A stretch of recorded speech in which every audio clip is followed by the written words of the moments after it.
Indiagi ahanba Gold ATM asi Hyderabad launch tawkhre. Customer singna debit card natraga credit card sizinaduna asengba gold coin laiba yare. 2011 da Japan da thokiba tsunami amadi earthquake ta sikiba miyoi singi thawai singna mafam kaya da koisat satuna leire. Cristiano Ronaldo na mahaki 2011-12 season gi award oina fangkiba golden boot adu 1.5 million euro da yonki. Nepal dagi bandana Nepal kaubi nupi macha amana non-stop ta 126 hours dance tawduna Guinness World Record chanba ngamki. Fact number 1 khwaidagi chawba amadi khwaidagi sangba cake asi 5300 meters sangi amadi 10 centimeters pai aduga masigi arumba asina 27000 kg mukni cake asi India da laiba Bakers Association Kerala samna bake haiba asina 2020 gi January 15 da sakhibani masibu chocolate grenade china decorate tawi cake asi saba matamda 1500 bakers changki. Fact number 2 Hawaii haiba United States ki Yankai suba state asida nupi amagi oi thangba napada lay ama chillabadi mahak asi engage toraba luhonglaba natraga luhongnaba numit lemnakraba nupi amani haina launei aduga mahaki yet thangba napada lay ama chillagana mahak asi single ni haiba khanghalli aduga yum palaba nupi singidi mahaki oi thangba makhutta wedding ring amasu sigani masi aikhoigi maitaigi chanabigadi khara tayonnare maitai nupi amana oi thangba napada lairang ama chillabadi mahak mapu pandri haiba khanghalli aduga yet thangba napada lairang ama chillagana mahak adu mapu pale haiba khanghalli ningsingba yai Hawaii asi Central Pacific Ocean da laiba island amani island asi 1959 gi 21st August da United States ki state ama oikibani. Fact number 3 India gi ahanba gold ATM asi Hyderabad da launch tawkhre. Customer singna makhoi gi debit card natraga credit card sizinaduna ATM booth asidagi asengba gold coin laiba yai. Gold ATM asi Gold Sika company na launch tawkhibani. Machine asi ihanana 2022 da introduce tawkhibani. Masigi matungda hena advance oiraba version ama company asi magna AI power gold melting ATM 2025 da Hyderabad da launch tawkhre. Masidadi gold sale tawba exchange tawba amadi digitize tawba fawba yai. Masi malemgi oina ATM da sanagi mamal matam-matamgi oina provide tawba ahanba amasuni.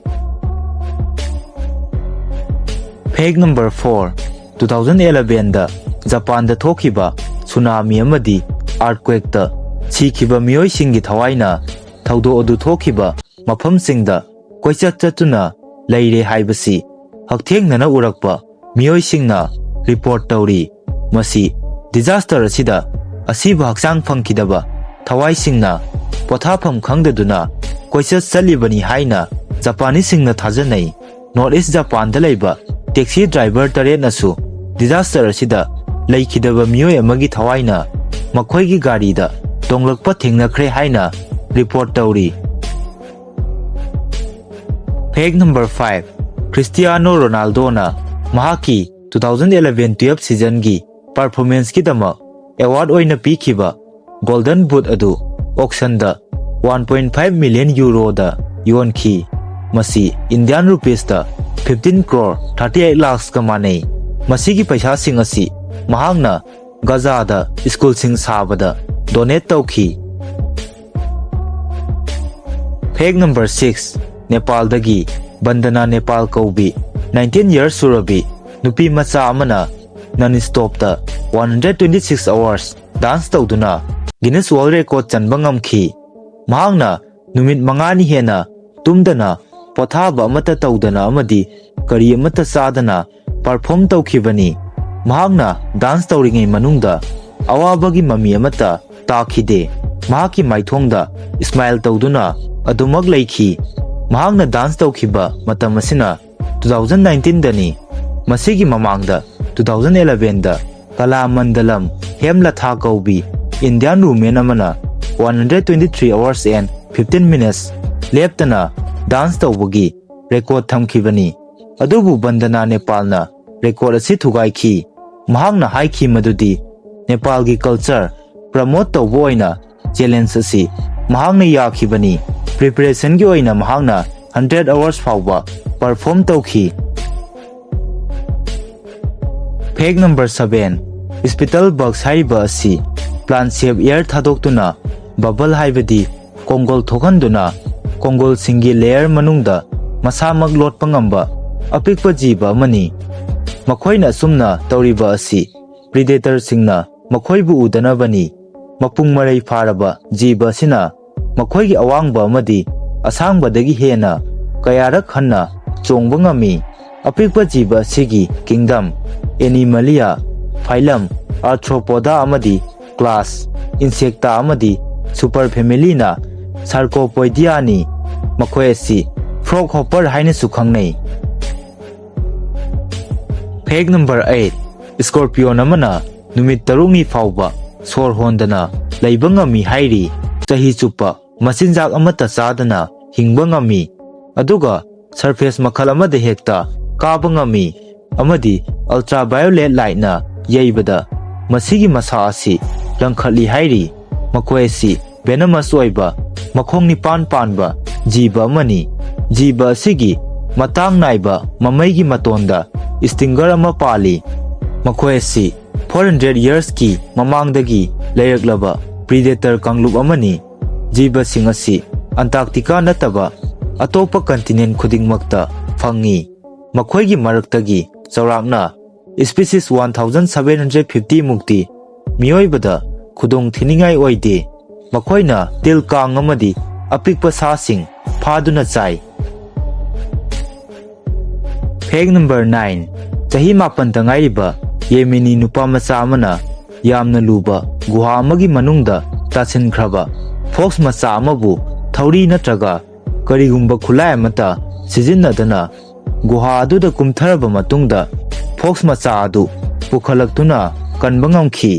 महाकना कुमलुरिबा गुहा अदु मथोल अहुम नत्रगा मरी वांगबा building अमगी अवांगबगा माने महाकना focus मचा अदु महाकी मख्वांगदा पुनसिल्लमी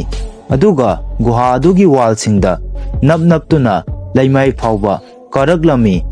थौना फबा नुपा मचा अमदी focus मचा अदु टेक्ता काइदना लैमाई फाउबा यौरगलमी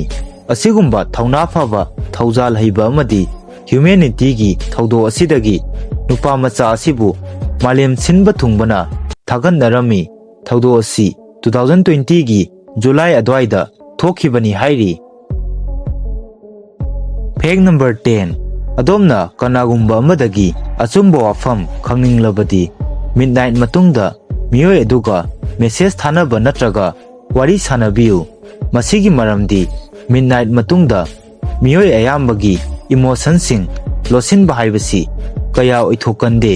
मतम असिदा मियोय अयामबना अचुंबा हाइदोकली हाइरी अथेंगबा अहिंगी मतम हाइबसी महौसाना अचिकपा मतम ओइगली मतम असि प्राइवेट टाइम हाइनसु कंसीडर तौनै हाइरिबा मतम असिदा वारी वताई सानबा हाइबसी यामना मीनिंगफुल ओइबा अमदी स्पेशल ओइबा अमा ओइगली मतम असिदा मियोय अयामबना मखोइगी वाखलोन सिंग शेयर तौबदा अरोनबा थमगंदे फैक्ट नंबर 11 मालेमगी ख्वाइदगी वांगना फॉर्मल डिनर पार्टी पांथोखिबा असि हॉट एयर बेलून अमगी मनुंगदनी मसिगी अवांगबा असिना 7600 meters नि अदुगा मसिगी वर्ल्ड रिकॉर्ड असि थमखिबा मियोय असिना बियर ग्राइल्स हाइबा मियोय असिनानी रिकॉर्ड असि महांगना 2005 ता थमखिबनी अदुगा मसिगा हाइरप मानबा ख्वाइदगी वांगबा एल्टीट्यूड ता फॉर्मल डिनर पार्टी पांथोखिबा असिना नेल लाउटोन अमदी महाकी कांगबुना माउंट एवरेस्ट ता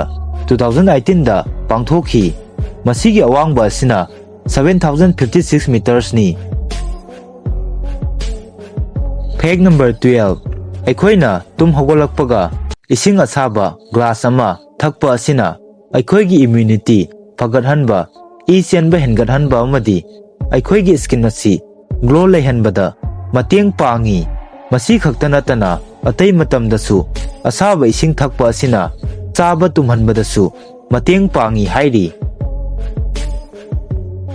Fact number 13. Karigumba kargumba amagi manungda lamsang chatpa matamda vomit torabadi haibadi orabadi champra amagi mahi adu thumga yansinnaraga thakpa matamda vomit tawba adu soidana fakhigani. Masi vomit tawringai mamangda thawong asima tawba natraga champra ama tangkhai tahalaba matungda